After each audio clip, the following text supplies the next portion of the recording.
Today, thanks to the quick action of my administration over the past few days, Americans can have confidence that the banking system is safe. Your deposits will be there when you need them. Small businesses across the country, the deposit accounts at these banks can breathe easier knowing they'll be able to pay their workers and pay their bills. And their hardworking employees can breathe easier as well. Last week, when we learned of the problems of the banks and the impact they could have on jobs of small businesses and banking system overall, I instructed my team to act quickly to protect these interests. They've done that. On Friday, the government regulator in charge, the FDIC, took control of Silicon Valley Bank's assets. And over the weekend, it took control of Signature Bank's assets. Treasury Secretary Yellen and a team of banking regulators have taken action, immediate action. And here are the highlights. First, all customers who had deposits in these banks can rest assured, they'll be protected and they'll have access to their money as of today. That includes small businesses across the country that bank there and need to make payroll, pay their bills, and stay open for business. No losses will be, and this is an important point, no losses will be borne by the taxpayers. Let me repeat that. No losses will be borne by the taxpayers. Instead, the money will come from the fees that banks pay into the deposit insurance fund. Because of the actions that our regulators have already taken, every American should feel confident that their deposits will be there if and when they need them.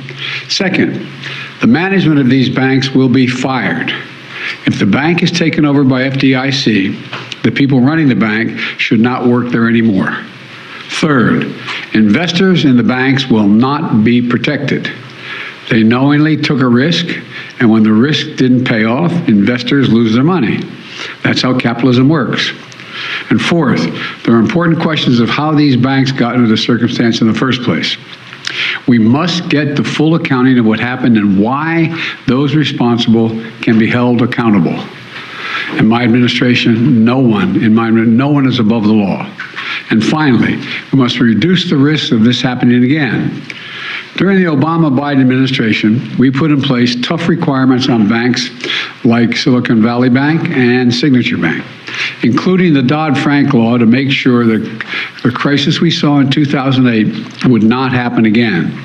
Unfortunately, the last administration rolled back some of these requirements. I'm going to ask Congress and the banking regulators to strengthen the rules for banks to make it less likely this kind of bank failure would happen again, and to protect American jobs and small businesses. Look, the bottom line is this. Americans can rest assured that our banking system is safe. Your deposits are safe. Let me also assure you we will not stop at this. We'll do whatever is needed. On top of all that, let's also take a look at a moment to put the situation in a broader context. We've made strong economic progress in the past 2 years. We've created more than 12 million new jobs, more jobs in 2 years than any president has ever created in a single 4-year term. Unemployment is below 4% for 14 straight months.